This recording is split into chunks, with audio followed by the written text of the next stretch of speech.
শ্বশুরের জন্য কিছু খেদমত করতে পারবেন। আপনি চাইলে আপনার বাবাকে যেভাবে খাবারের জন্য আপনি খাদ্য বস্ত্র আগায়া দেন, গোসল করার জন্য আপনার স্ত্রী আপনার বাবার সামনে যেমন পানি আগায়া দেন, আপনি চাইলেও আপনার শ্বশুরের সামনে আপনি আপনার পানি আগায়া দিতে পারবেন। শ্বশুরকে কাজের সহযোগিতা করতে পারেন। আপনার শ্বশুরের সামনে আপনার কোনো পর্দা নাই। গেল 3 নাম্বার। 4 নাম্বার হলো আও আবাইহিন্না আও আবনাইহিন্না, অথবা আপনাদের ছেলে মেয়ে যারা থাকবে। 4 নাম্বার হলো আপনাদের ছেলে মেয়েদের সামনে আপনাদের কোনো পর্দা নাই।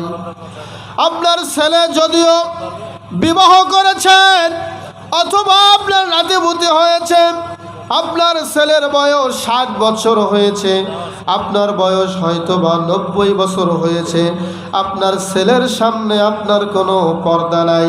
এই কথা আপনার আমার নয়, এই কথা স্বয়ং আল্লাহ তাবারক ওয়া তাআলা বলেছেন। বলি সুবহানাল্লাহ। তাহলে 4 নাম্বার গেল, ছেলে মেয়েদের সামনে পর্দা নাই।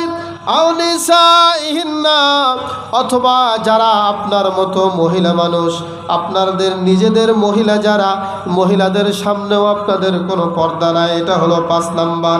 6 নাম্বার হলো আও বানি ইখওয়ানিহিন্না, অথবা তোমাদের স্বামীর সন্তানদের কাছে, অথবা তোমার স্বামীর যারা সন্তান থাকবে, আও আবনাই বুলাতিহিন্না, স্বামীর সন্তান যারা, তাদের কাছেও তোমাদের কোনো পর্দা নাই। হয়তোবা আপনার স্বামী দ্বিতীয় বিবাহ করেছেন, ওই পরিবারের পক্ষ থেকে কোনো ছেলে সন্তান বা মেয়ে সন্তান যদি থেকে থাকে, আপনার সৎ অর্থাৎ আপনার সতীন যাকে বলি আমরা আমাদের বাংলা ভাষায়, ওই সতীনের ছেলে মেয়ের সামনে কোনো পর্দা নাই। অর্থাৎ আপনার স্বামীর পক্ষ থেকে যেই ছেলে থাকবে সেই ছেলের সামনেও কোনো পর্দা নাই।